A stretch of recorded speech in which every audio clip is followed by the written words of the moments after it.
अस्सलाम वालेकुम एवरीवन, मैं इम्तियाज और आप सभी देख रहे हैं A1 एजुकेशन 2.0 पर आप सभी का स्वागत करता हूं। यूपी वृद्धा विधवा दिव्यांग पेंशन 10 मार्च 2026 से पेंशन में बढ़ोतरी। तो आज की इस वीडियो में हम बात करने वाले हैं कि अगर आप भी यूपी से हैं तो ये वीडियो आप सभी के लिए काफी मोस्ट इंपॉर्टेंट है। तो आपको पूरी वीडियो को एंड तक देखना है, क्योंकि मैं आज की इस वीडियो में हम बात करने वाले हैं कि यूपी वृद्धा विधवा दिव्यांग पेंशन, जो कि काफी दिनों से चर्चा चल रही थी, चर्चा का विषय बना हुआ था कि अब कितनी पेंशनें होने वाली है, तो मैं सारी जानकारी देने वाला हूं। और अगर आप इस चैनल पर नए हैं तो जरूर चैनल को सब्सक्राइब और बेल आइकन दबाना ना भूलें, क्योंकि यूपी में वृद्धा विधवा दिव्यांग पेंशन यहाँ पे बताया जा रहा है कि अगर आपकी आयु 60 वर्ष से अधिक के उम्र, बुजुर्ग, पात्र विधवाएं और 40% से अधिक दिव्यांग व्यक्ति, यानी आप सभी को प्रति माह 1000 तक पेंशन मिलती थी, जो कि अब आपको सबसे ज्यादा पेंशनें मिलने वाली है। तो हम बात करेंगे कि अब आपको कितनी पेंशन मिलने वाली है, क्योंकि यहाँ पे बताया गया है अगर आपकी वार्षिक आय यानी अगर आपकी इनकम 46,080 रुपये है वार्षिक आय, तो आप सभी को ज्यादा पेंशन मिलने वाली है। और अगर आप ग्रामीण क्षेत्र में रहते हैं तो आपकी आयु होनी चाहिए 46,080 रुपये, तो आप सभी को ज्यादा पेंशन मिलेगी। और अगर आप शहरी इलाके से हैं तो आपकी वार्षिक आय 56,460 रुपये वार्षिक आय सीमा के साथ आवेदन कर सकते हैं। यानी अब आप सभी को इस प्रकार की आपकी राशि होगी तो आप सभी को ज्यादा पेंशनें मिलने वाली है, क्योंकि यूपी पेंशन योजना है 2026, जो कि इसमें काफी बदलाव हुई है। अब हम बात करने वाले हैं इसमें क्या क्या बदलाव हुई है। और अगर हम एज की बात करें तो कौन व्यक्ति इसमें अप्लाई कर सकते हैं, क्योंकि अगर वृद्धावस्था पेंशन जैसे कि आपकी आयु 60 वर्ष से अधिक है और अगर आप पुरुष हैं तो आप यूपी पेंशन के लिए अप्लाई कर सकते हैं। यहाँ पे ग्रामीण शहर सीमा के अंतर्गत, यानी आपकी आयु अधिक होनी चाहिए, आपकी आयु 60 से अधिक होगी जब भी आपको पेंशन का लाभ मिलेगा। और आप सभी को जो पेंशन मिलने वाली है अब 2500 से 3000 मिलने वाली है। तो यहाँ पे 2500 से 3000 किन व्यक्तियों को मिलेगी, तो ये भी हम बात करने वाले हैं। अगर आपकी आयु कम है या फिर आपकी पेंशन 2 या 3 या 4 महीने से बकाया है तो आपको निराश नहीं होना है। यहाँ पे बताया गया कि जिन व्यक्तियों के पेंशन 1 या 2 महीने से बकाया है उनके एक मुश्त में भेज दिए जाएंगे। जैसे कि अगर आपको वहां पे 1000 या फिर 1100 पेंशनें मिलती है तो एक मुश्त में आपको 4000 से 5000 तक पेंशनें भेजी जाएगी। यहाँ पे निराश्रित महिलाएं यानी विधवा पेंशन, यहाँ पे निराश्रित महिलाओं के लिए प्रति माह जो कि 1000 रुपये मिलती थी अब उसमें बढ़ोतरी होने वाली है। आप सभी के यानी तीनों श्रेणी के व्यक्तियों के इसमें पेंशन में बढ़ोतरी होने वाली है। यहाँ पे दिव्यांग और कुछ यहाँ पे कुष्ठ पेंशन, यानी अगर आपकी दिव्यांगता 40 या उससे अधिक है तो आप विकलांगता, यानी आप सभी को ज्यादा पेंशन मिलेगी। आवेदन कैसे करें, यानी अगर आप आवेदन करना चाहते हैं तो आप यूपी गवर्नमेंट यानी आधिकारिक वेबसाइट पर जाकर आप सभी आवेदन कर सकते हैं। यहाँ पे हम एक एक करके बात करने वाले हैं। पेंशन राशि, यानी आप सभी को पता है जो यूपी की पेंशन राशि है यहाँ पे प्रति माह 1000 और आम तौर पर 3 किस्तों में, यानी आप सभी को 3 किस्तों में पैसे को भेजी जाती है। मगर यहाँ पे अब वही व्यक्ति योग्य है जो कि अपने बैंक में केवाईसी या फिर डीबीटी को एक्टिव रखे हैं, यानी योग्य वही व्यक्ति हैं जिनकी पेंशन के लाभ मिलेगी। ये व्यक्ति जो अपने बैंक के डिटेल्स, बैंक केवाईसी और अपना जीवन प्रमाण पत्र को बैंक में जमा किए हैं वही व्यक्ति योग्य हैं। यहाँ पे योग्यता की बात करें तो यूपी का निवासी, यहाँ पे गरीब रेखा बीपीएल से नीचे, यानी अगर आप बीपीएल से नीचे आते हैं तो आपको पेंशन की लाभ मिलेगी।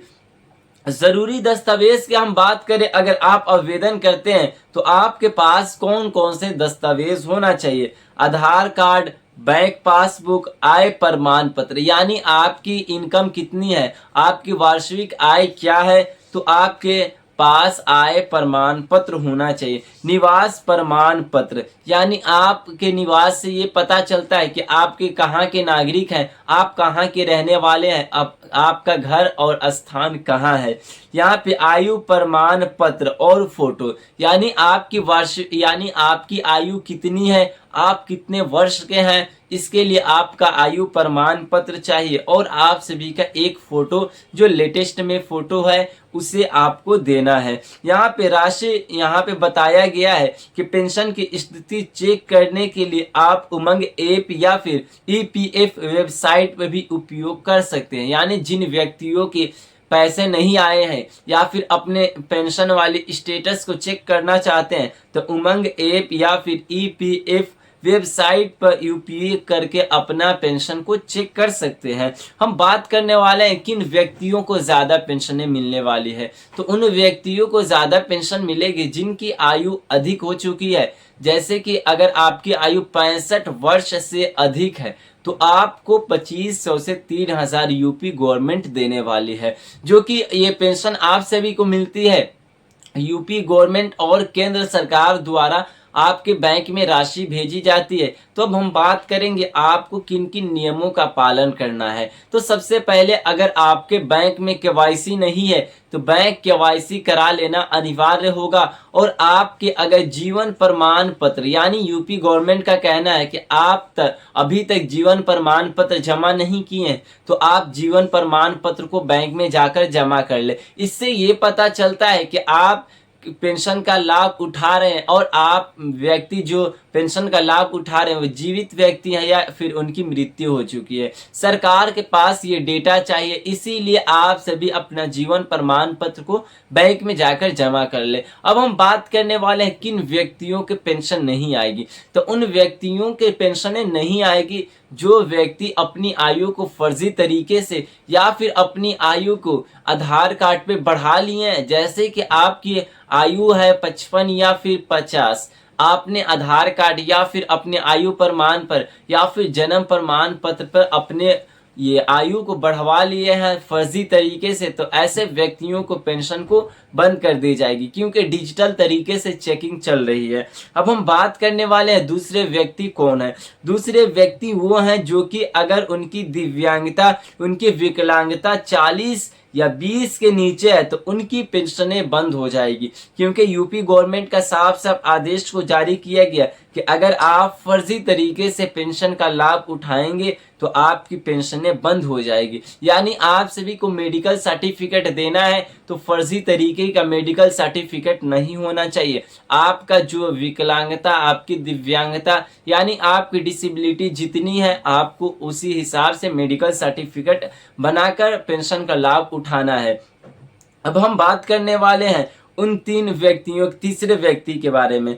मिश्र यहाँ पे निराश्रित महिला है, अगर उनकी वो विधवा थी और फिर से पूर्ण विवाह कर ली है तो वो अपना पेंशन को बंद करवा ले या फिर अपना पेंशन उठा रही हैं तो उनको पेंशन प्लस रिकवरी दोनों करना होगा। यहाँ पे साफ साफ बताया गया, यूपी गवर्नमेंट की तरफ से इस आदेश को जारी किया गया। तो आपको, अगर आप महिला हैं तो अगर आप विधवा थी तो आप पेंशन का लाभ उठा सकते हैं, मगर पूर्ण विवाह के बाद आप पेंशन का लाभ यानी पेंशन योजना का लाभ नहीं उठा सकते हैं।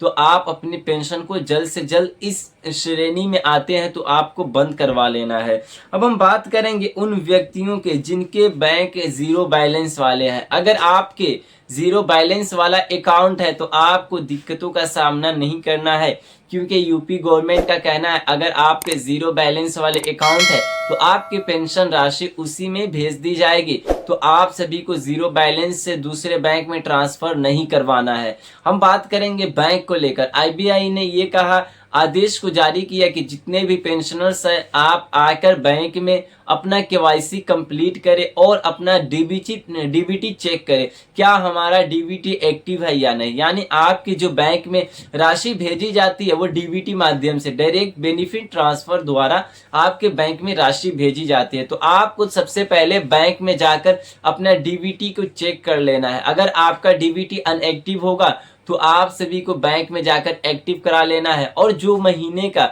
अगर 2 या 3 महीने का बकाया होगा तो उसे एक मुश्त में यानी उसे एक बार में उस राशि को भेज दिया जाएगा और उन व्यक्तियों को ज्यादा मिलेगी पेंशन जिनकी आयु अधिक हो चुकी है। तो आप सभी को इन नियमों का पालन करना है। तो ये थी आज की काफी महत्वपूर्ण वीडियो। अगर कोई डाउट रह जाए तो जरूर कमेंट करके बताएं और आपके राज्य में कितनी पेंशन होनी चाहिए हमें जरूर कमेंट करके बताएं। धन्यवाद।